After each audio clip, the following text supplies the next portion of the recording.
Chase Elliott of the Hendrick Motorsports team has suffered an injury. But what does this mean for the team and Elliott's future? Is there any timetable for his return?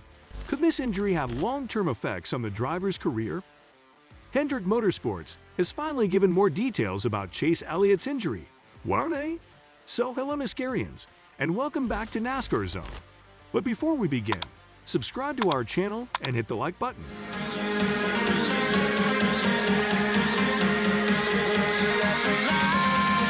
Let's find out more details about Chase Elliott's injury and the potential timetable for his return. Hendrick Motorsports management confirmed on Saturday that Chase Elliott's return to NASCAR competition is on hold at this time. Elliott broke his left leg in a snowboarding accident in December. This revision is being made in advance of Sunday's Pennzoil 400 at Las Vegas Motor Speedway. Elliott's current streak of 254 straight starts in the Xfinity Series will come to an end when regular replacement Josh Berry takes over the number 9. Hendrick Motorsports president and general manager Jeff Andrews said Saturday that Elliott was healing and doing well. Chase did go through a successful surgery last night that lasted about 3 hours. He's doing well. The surgery was to repair a fractured tibia, and that's really the extent that we know. There is no timeline at this point in time. We would expect this obviously to be several weeks, but beyond that, I don't have a timeline to offer for you, and we'll obviously work with Chase and his doctors in the future to help determine that. But again, I just can't reiterate enough that for Mr. Hendrick and Hendrick Motorsports, the most important thing is Chase's health and his well-being, and we'll work with him on that timeline. We're going to race a long time together with Chase Elliott, and we're going to win a lot more races together. This certainly is a little bit setback, and obviously Chase is very disappointed, but again, I'm going to reiterate again, the most important thing is Chase's health, and we'll have a seat ready for him when he's healthy and ready to get back in our race car. The news of Elliott's accident triggered a discussion over whether drivers should participate in riskier activities outside of their primary responsibilities in the NASCAR garage.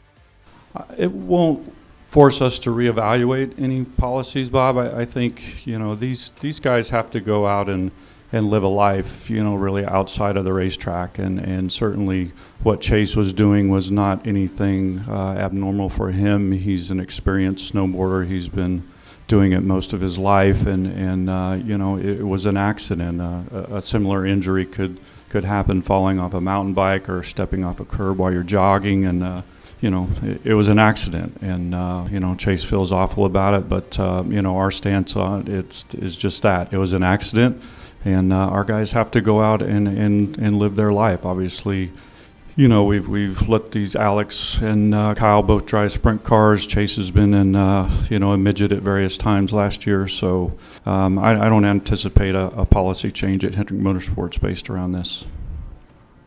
Ryan Blaney, a member of Team Penske and a close friend of Elliott's, reported that he had spoken with Elliott on Saturday morning. Well, I mean, my first thought was, hoping he was okay, and I'm happy he's recovering, that's for sure, and things like that. But, everyone lives their life, and Chase has grown up out there, is very well experienced guy on a board, and just it was an accident. I mean, accidents happen all the time. You never know when something can happen to you. So, all I can really think of is just hoping he gets better soon. I know he's bummed. Obviously, he's not going to be here this weekend, but he's going to be working on recovering, and it's the best he can do. You can get hurt doing anything. I mean, you can fall coming down the stairs tomorrow morning and hurt yourself. It doesn't matter what you're doing. Yeah, different things maybe have a higher, percentage of maybe getting injured, but you never know when an accident can happen, so I think that's the way he and I have kind of, that's the way I've always looked at it. He's pretty similar to me on that side of it, and, you just, like, at the same time, you have to live your life, but accidents happen no matter what you're doing, no matter, you can be doing anything, and things happen, so it's unfortunate, it happened to him at this time. Have you talked to him at all? I talked to him this morning. Is he good? Can you give us any indication of how he's doing? He's bummed out, he's bummed out. He's missing this weekend and things like that. But he's trying to look at it as positive as he can. Kevin Harvick, a veteran who is currently competing in his final NASCAR Cup Series season for Stewart-Haas Racing, has a unique perspective on extracurricular activities. Yesterday. Well, you don't ever want somebody in a spot where they have to miss races, and I think it's an unfortunate situation, and I think as long as our gear is and things that we have going on, you have to go out and do the things you like to do. And look, you could fall down a hill snowboarding, or you could trip over your cat at home. So I mean, life happens, and you just have to do the best you can to. He just needs to make sure he takes care of his leg correctly and gets himself back healthy, and weighs 100% in the car. But stuff happens. I honestly don't know. I just try to do the things I like to do, and I try to be as smart about it as possible. But I'm gonna live my life and do the things that I like to do, and spend time with my kids doing things like that. And I think you probably talk to half the garage and they probably ski or snowboard. Take a moment to hit the subscribe button and stay connected to us for longer.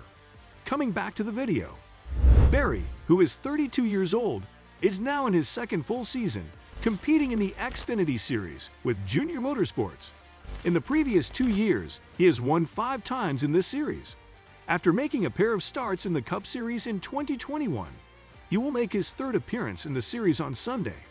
By the time Saturday morning rolled around, the number 9 Chevy driven by Barry had been decorated with a yellow rookie stripe.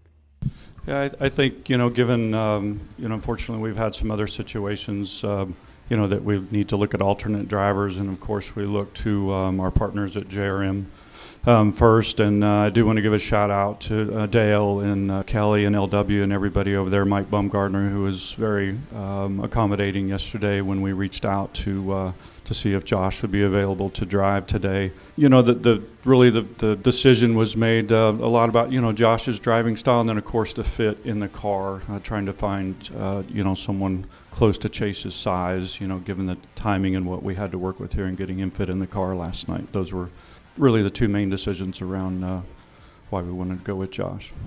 According to the crew chief Alan Gustafson, yeah, I think our goals are still the same. Our objectives are the same. Certainly things have changed, but we want to compete at a high level and make the transition. Right now my focus really is making the transition as easy for Josh as possible and trying to help him get acclimated to the car and feel comfortable and get into a position that he can use his talent and his ability to be successful. And I think moving forward past that, it's still the same goal, to be as good as we possibly can when Chase gets back and win as many races as possible. And we're certainly still in the owner's points, and depending on how the waivers and all the rest of it go, certainly if Chase can come back and we can compete at a high level and win, we can be where we want to be with the driver's side too. So there's certainly a lot of challenges that come with this, but I think we all can learn and grow and find ways to improve and be ready to go when the playoffs come around. So.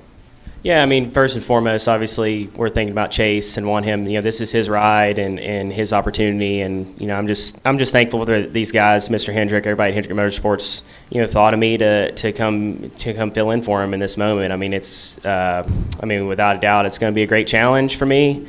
But, a great challenge comes great opportunity for me to learn and grow as a driver and work around a lot of really talented and smart people here at Hendrick Motorsports. So we're just taking it one lap at a time, one day at a time. Just going to try to – I don't think our expectations are we don't really have any expectations at this point, right? We're going to try to get to this practice and qualifying. I'm going to race my Xfinity car, and then we'll meet some more and talk about it, make a plan for tomorrow. But, it's definitely a great honor to drive for Hendrick Motorsports, and regardless of the situation. So I'm going to try to do the best I can for these guys.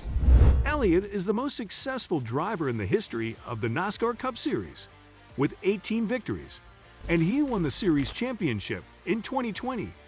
The 27-year-old driver has had a mixed start to the season, finishing as high as 2nd in last week's race at Auto Club Speedway, while finishing 38th in the Daytona 500 due to an incident that he was involved in. That's all for the video today. Hope you enjoyed it.